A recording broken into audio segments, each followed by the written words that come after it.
दोस्तों, क्या भारत अब समुद्र के अंदर से हजारों किलोमीटर दूर तक दुश्मन को जवाब देने की ताकत हासिल करने जा रहा है। भारत ने हाल ही में अपनी अगली पीढ़ी की बेहद खतरनाक और एडवांस परमाणु मिसाइल K5 का एक अहम टेस्ट सफलतापूर्वक पूरा किया है। ये टेस्ट भारत की समुद्री सुरक्षा और न्यूक्लियर ताकत को एक नए स्तर पर ले जाने वाला माना जा रहा है। इस खबर के बारे में आगे बात करेंगे। इसके अलावा अर्मीनिया अब भारत से हथियार खरीदने के बाद भारत के साथ मिलकर हथियार बनाने पर बातचीत कर रहा है और एक नई मेगा डील साइन करने जा रहा है। ये खबर उस समय सामने आई जब ऑलरेडी प्रलय मिसाइल को लेकर भारत और अर्मीनिया के बीच बातचीत एडवांस स्टेज में पहुंच चुकी है और अब एक और हथियार को साथ मिलकर बनाने की बात भारत और अर्मीनिया के बीच हो रही है। जानते हैं इन दोनों खबरों के बारे में इस वीडियो में डिटेल में। दरअसल रिपोर्ट्स के मुताबिक मार्च के आखिरी हफ्ते में भारत ने K5 submarine launch ballistic missile यानी SLBM का पॉपअप टेस्ट या इजेक्शन टेस्ट किया। इस जानकारी को इंडिया टुडे के एग्जीक्यूटिव एडिटर संदीप उथिथन ने साझा किया। रक्षा विशेषज्ञों के अनुसार ये टेस्ट किसी भी सबमरीन से लॉन्च होने वाली मिसाइल के लिए सबसे महत्वपूर्ण चरणों में से एक माना जाता है। अब सवाल यह है कि आखिर पॉपअप टेस्ट होता क्या है। दरअसल जब कोई मिसाइल पानी के अंदर मौजूद पनडुब्बी से लॉन्च की जाती है तो पहले उसे सुरक्षित तरीके से लॉन्च ट्यूब से बाहर निकालना होता है।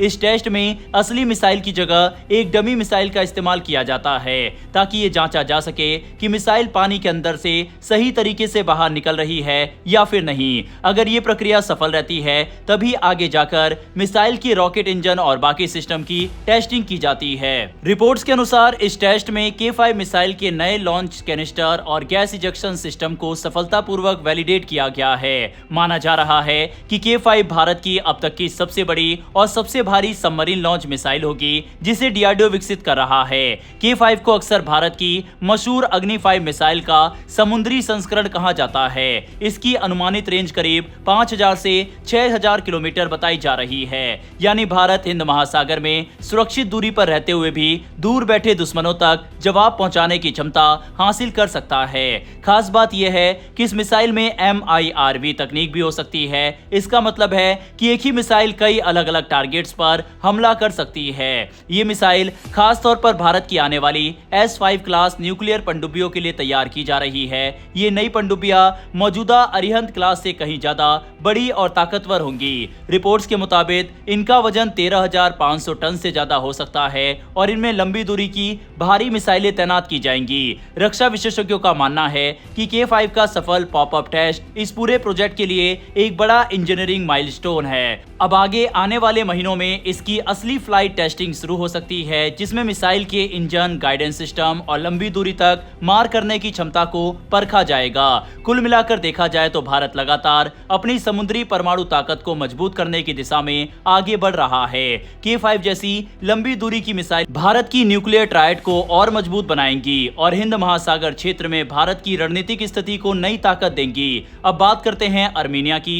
रिपोर्ट्स के मुताबिक अर्मीनिया अब भारत के साथ अपने रक्षा संबंधों को और मजबूत करना चाहता है। इसके लिए वह भारत के गाइडेड पिनाका रॉकेट सिस्टम और 155 mm आर्टिलरी गोला बारूद की लोकल मैन्युफैक्चरिंग पर काम कर रहा है। यानी अब सिर्फ हथियार खरीदने के बजाय अर्मीनिया अपने देश में ही भारतीय तकनीक के जरिए इन हथियारों का उत्पादन करना चाहता है। जानकारी के अनुसार दोनों देशों के बीच इस बात पर चर्चा चल रही है कि भारतीय रक्षा कंपनियां अर्मीनिया में मैन्युफैक्चरिंग फैसिलिटी स्थापित करें। इसका सबसे बड़ा फायदा यह होगा कि युद्ध जैसी स्थिति में अर्मीनिया को बाहर से सप्लाई आने का इंतजार नहीं करना पड़ेगा और जरूरत पड़ने पर तेजी से हथियार और गोला बारूद तैयार किए जा सकेंगे। दरअसल अर्मीनिया पहले ही भारत का Pinaka multi barrel rocket launcher system खरीद चुका है। साल 2022 में अर्मीनिया ने करीब 2000 करोड़ रुपए यानी लगभग $265 मिलियन की डील साइन की थी। इस डील के तहत उसे 4 पिनाका बैटरियां मिली, जिनमें पिनाका मार्क 1 और मार्क 1 इनहैंस रॉकेट शामिल थे।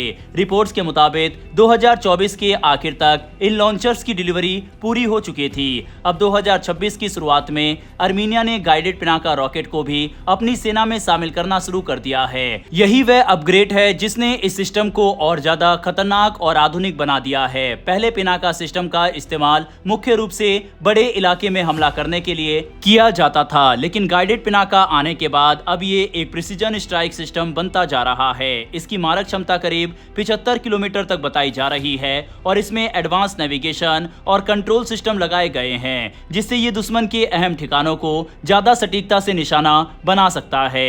रक्षा एक्सपर्ट्स का मानना है कि गाइडेड पिनाका की वजह से आर्मीनिया की आर्टिलरी क्षमता अब अमेरिका के हिमार्स जैसे आधुनिक सिस्टम के करीब पहुंच रही है। हाल के युद्धों में गाइडेड रॉकेट सिस्टम की अहमियत दुनिया देख चुकी है और अब आर्मीनिया भी उसी दिशा में तेजी से आगे बढ़ रहा है।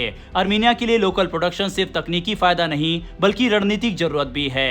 अगर किसी लंबे संघर्ष की स्थिति बनती है और सप्लाई चेन प्रभावित होती है तो घरेलू उत्पादन उसकी सेना को लगातार ऑपरेशनल बनाए रखने में मदद करेगा।